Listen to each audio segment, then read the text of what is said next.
1 Part D, the neglected and delinquent education programs. And what I'm going to do today is provide you with an update of what's going on with the NND program.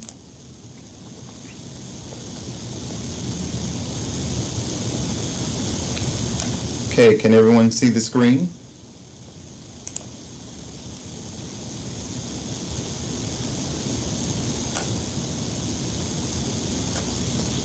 The updates that I'm going to discuss will include reminders as well as many questions that have been asked. I've been receiving a lot of questions about upcoming monitoring visits. As it relates to some of the reminders, the subaward timeline for the the fiscal year 19 and the fiscal year 20 subgrant award. These subgrants will expire on September 30th of this year. This information was also shared, and there was a reminder from Jules Stanley during her presentation early this morning, so that's very important. And she did mention that you possibly could have 3 grants open at this time, but again, the FY19 and the FY20 subgrants will expire on September 30th of this year. So I'm encouraging all of you to ensure that your expenditure reports be submitted. Of course, we know you need to submit them quarterly, but if you submit them monthly, that would be great. And more importantly, all expenditure claims must be submitted to our office no later than August 15th. Again, once these funds expire, they will no longer exist. And Jewel mentioned earlier, it is our mantra not to send any monies back. So I encourage you to ensure that you focus your efforts on go ahead and expending the FY19 as well as the FY20 subgrant funds. COVID has put us in some peculiar situations, and we know that the plans that we made initially at the beginning of the school year, we were unable to carry some of them out, and so as a result, we encountered a lot of amendments. So just a reminder, you are required for any changes that need to be approved or changed to your plan, any type of modifications, they must be guided by your needs assessment. They just cannot be arbitrary amendments or changes. And please, for the amendments, include sufficient details to ensure where and how the amended funds are being utilized.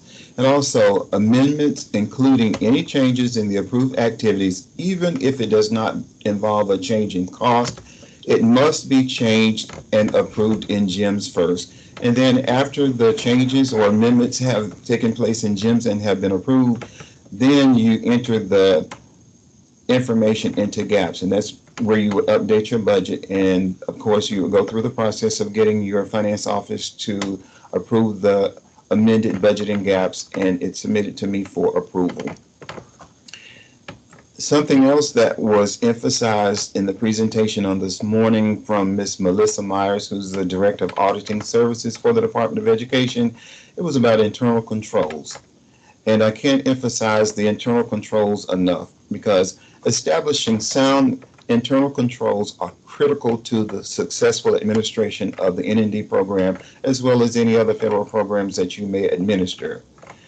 The LEA and the SA, and that is the school district and the 2 state agencies that receive NND funds, you must have procedures and an operations manual for the administration of the NND program. And please understand that this is a requirement from the U.S. Department of Education, and this is separate from the program funding manual. Again, you must have procedures in place, just like the handbook that I call Basic Guiding Principles for Effective Program Implementation. You are required to develop or create a manual or handbook at the LEA or the SA level.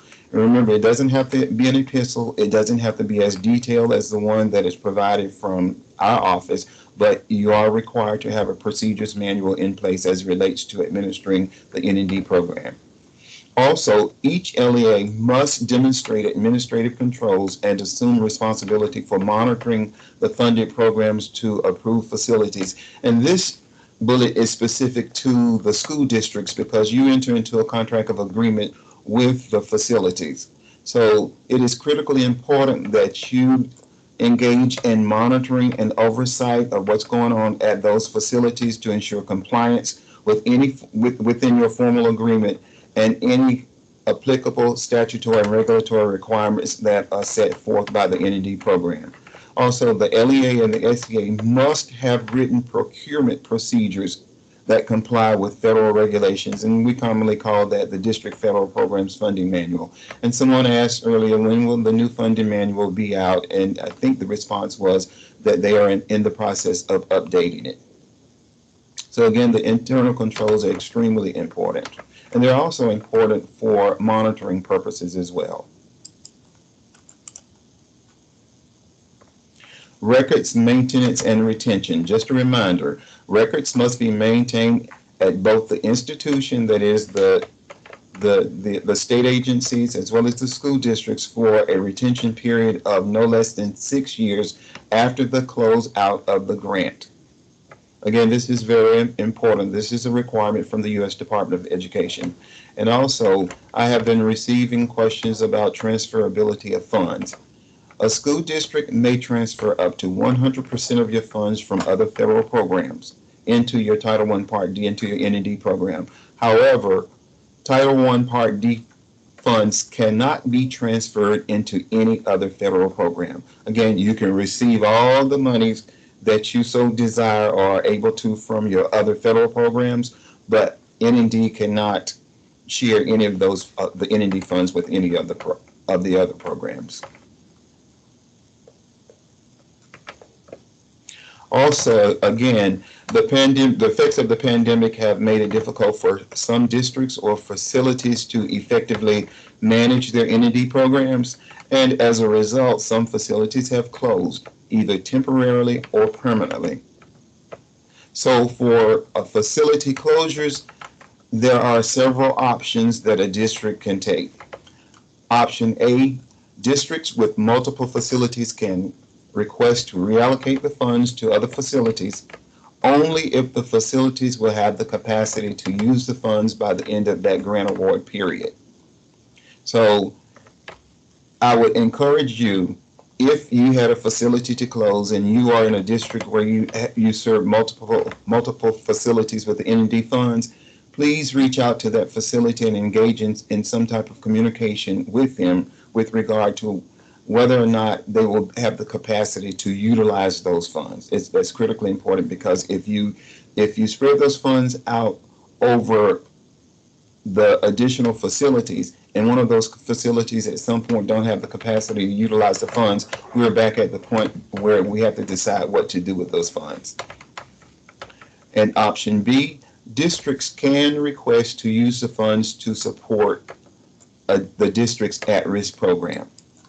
And I'll go into a little bit more details about that. And this is, option B is specific to, options A and B are specific to the school districts only and not the state agencies. And for option C, for both A and B, the district understands that utilizing these funds for facilities that have closed, it can only take place for one school year. It can only take place once. So if another facility closes the next year, we have to go back to the discussion table to decide how we're going to address that matter. And also, when districts request to utilize the funds under these circumstances, as it relates to using the funds for an at-risk program, when you do that, you have to submit a detailed plan for approval. And you must submit the plan using the N&D activity summary documents and load them into GEMS in the related documents section as well. So if a facility closes, or if a facility declines the funds and the district says, well, we really can't use these funds, then what happens in this case is the district's allocation is reduced, and I carry out the same requirements that I require of you by asking the facility if they can utilize the funds within the sub-grant period. I'll do the same thing for the funds that are either declined by the district or the district cannot use them because of facility closure. I will reach out to another school district and ask them if they have the capacity to utilize the funds. So I won't just arbitrarily if these funds are now available, just assign them to any district arbitrarily. And also, if a district declines the funds, as I mentioned earlier, they can be reallocated to another school district. Districts that experience facility closures or facilities declining funds, you will be subject to an allocation reduction the next school year, because as you very well know, the allocation is based on the annual student fund count, or the annual student count, or what we commonly call the October count. So if you have fewer facilities the next school year, then facilities the next school year, that is going to have an effect on the amount of funding you will receive in the subsequent year. And also, at the end of the grant funding cycle, when a district carries a balance, the funds are subject to being deobligated. So, for example, you're operating out of 3 program years. However, when we get to the end of the 21-22 funding cycle, now the funding cycle ends at a certain point for you all. There's a cutoff date. And so if you have not used those funds by that cutoff date, but the Department of Education has a cutoff date that is established by the U.S. Department of Education, what I generally will do is those funds will be deobligated from your school district, and then they will be reallocated to another school district who has the capacity to utilize those funds. Again, as I mentioned earlier, there are many questions that have come up about monitoring. Monitoring will take place. Monitoring was put in abeyance because of the pandemic. However, those districts that are going to were originally slated to be monitored, you are going to go back on the monitoring schedule for the 2021-22 school year. So you are encouraged to review your monitoring protocol. You're also encouraged to review your monitoring instrument in preparation for the monitoring visit. And just a reminder, in one of the sessions earlier, there was a district that put a little comical comment in the comment section indicating that they were a little nervous about their upcoming monitoring visit for Title I Part A and Title II. However, just to give you an added assurance, monitoring, there are several reasons for monitoring. Monitoring consists of determining the quality and effectiveness of the services provided to eligible students and the degree to which the program is being sufficiently administered. That's critically important to the program, the administration of the program. Also, monitoring serves as a mechanism to identify promising practices that include measurable results and successful outcomes. And although research evidence-based yet proved to be effective across although they're not research or evidence-based, but they yet prove to be effective across the entire N&D program. And also, monitoring serves as a process for collecting information about state and local needs of the N&D program so that we at the SCDE can provide assistance and other targeted resources that can more effectively impact programmatic improvements. And also, monitoring serves as a means of, again, identifying those promising practices or identifying those practices that have been proven to be effective, and we can share those practices across districts as well. So, what to expect? Monitoring will consist of documentation reviews, on-site observation of services and activities, and interviews with staff at the district level. In other words, when a monitoring visit is conducted, you will know in advance, you will receive appropriate communication. I will come to the district office and we will review the appropriate documentation and have some conversation and dialogue at the district level. And then we will set aside a time to go out to one or more of the facilities. And we will also focus on program compliance indicators that are directly related to the core N&D program's administrative procedures, programmatic, academic procedures, and program evaluation. And again, I encourage you to review the monitoring protocol and also review the monitoring instrument or the monitoring document. It provides you with greater detail as to what you need to do in preparation for your monitoring visit.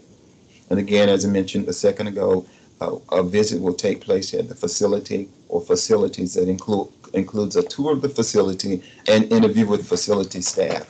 And also, it is in your handbook of guiding principles. Please make sure that you communicate with the facility staff that it is non-negotiable that if they receive N&D services through the N&D allocation, that the federal government requires the on-site visit and it requires a tour of the facility. So I do know that some facilities are restrictive and they are and they serve students in high-risk categories and students in unique situations, but at least we at least have to be able to take a tour of some portions of the facility or facilities where the N&D funds are being utilized.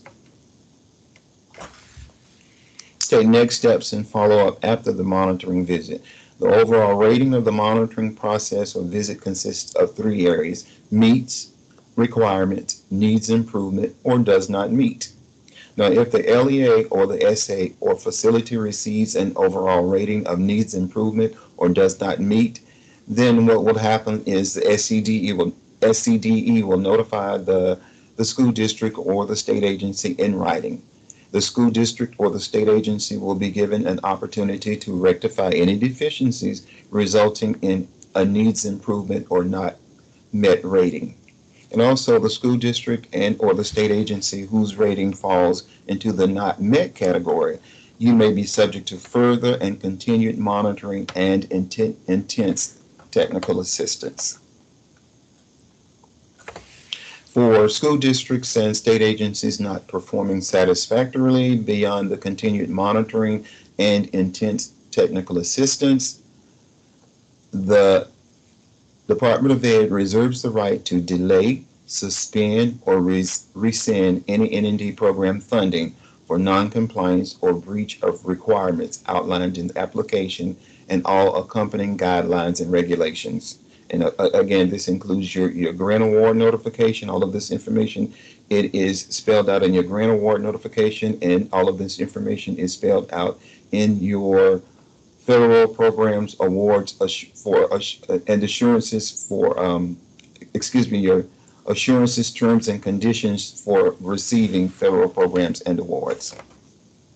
And the district will receive a letter that is inclusive of the overall results. Now, we have 60 days, and the federal government does allow for a 60-day response, turnaround time for a response in terms of what the monitoring results are. But as you all very well know, anyone who's on this call, on this presentation, that the results are usually shared within no later than 30 to 45 days. And again, as I mentioned earlier, monitoring will resume for the 2021 school year. The monitoring schedule has been modified and it will be emailed out to everyone. All districts on the original 2021 monitoring schedule will be monitored, and there's the list of districts that will be monitored. All monitoring as of now will be on site. There was consideration for desk monitoring to take place, but now because schools are back in, I would say, 50% swing, and we have people who are being taking the vaccinations for the COVID-19 vaccination, and protocols are in place as relates to protective gear, then monitoring, as a result of that, monitoring will be on site. At this point, are there any questions?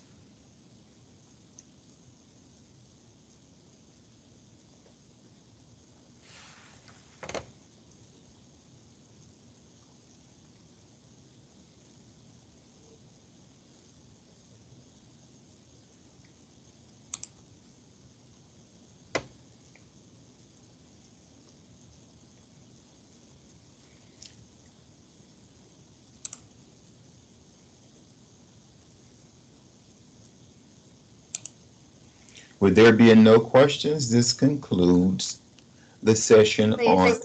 Yes. There's a question in the chat. Oh, yes. My Um, Jennifer, she asked if we are on the list shown this morning, but not this one. Does that mean we will not be monitored for NND? right. This list that I'm sharing is specific to NND. So if you're not on this particular list, you will not be monitored for NND.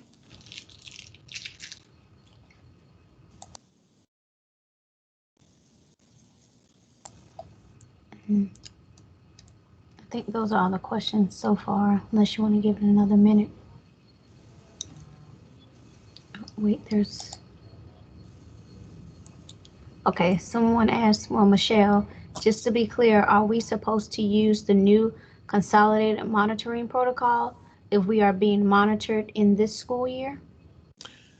That is a good question. No, you will not use the new consolidated monitoring protocol. Sarah Longshore mentioned earlier that that will probably take place the next. So the current protocol, and that's why I mentioned earlier, use the protocol that is specific to NND that I emailed out earlier in the school year. And if you, for some reason, can't put your hand on your copy, email me and let me know, and I will forward a copy to you. Also, the monitoring instrument that is specific to NND that was mailed out earlier in the school year as well. And again, if you cannot put your hand or you cannot locate the monitoring instrument, send me an email and I will forward it to you. Okay, we have two more. It says that it will be modified. Will there be changes? I'm not clear on the question. Okay, Christian, can you rephrase your question, please? I'm going to go on to the next. It says, did I hear you correctly in that if funds are left from a facility closing, they could be transferred to another facility if That they is can use the funds? that is correct. Okay. That is correct.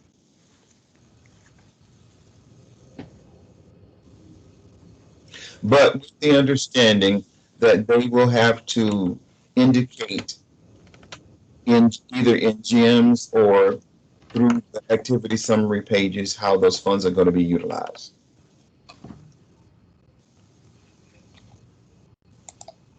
Okay.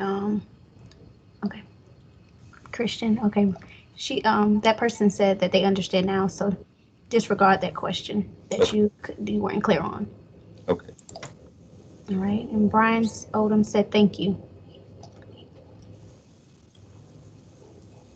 Candace said thank you.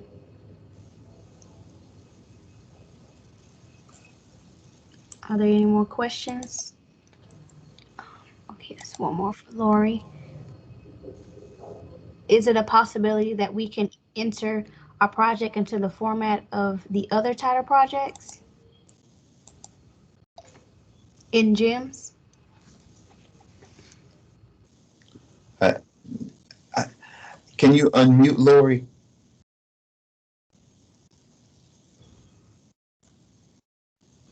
Let me see. Lori, I think you're able to unmute yourself, but I think I'll do it as well. Hold on. Let me find you. Um,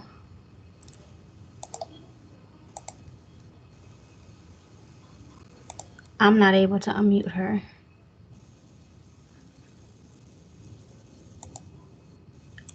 Lori, can you write that question in the chat box again? I'm sorry.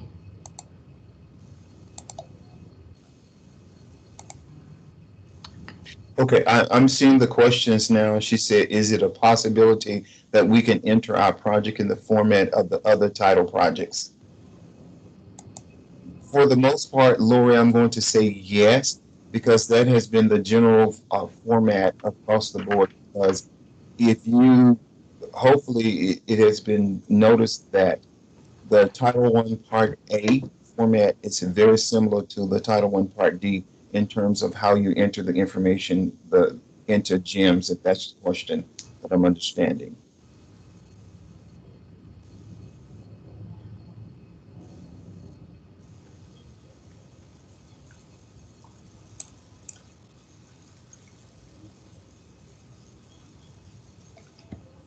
And also, I see another part of the question that says we enter our project narrative in GEMS instead of uploading pages.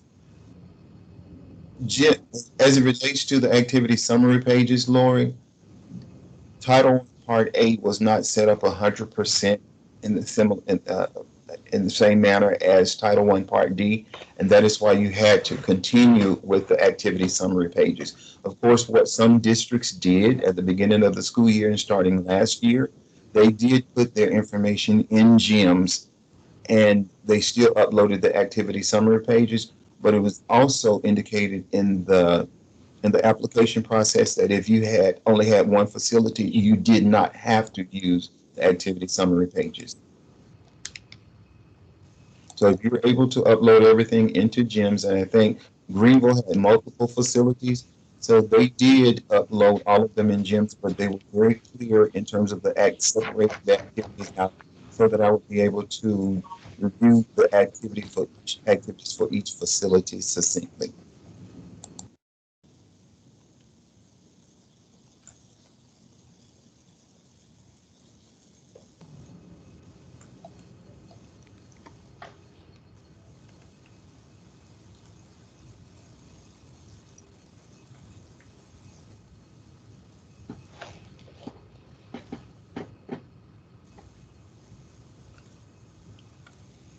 Okay, so if there aren't any more questions, this concludes this session.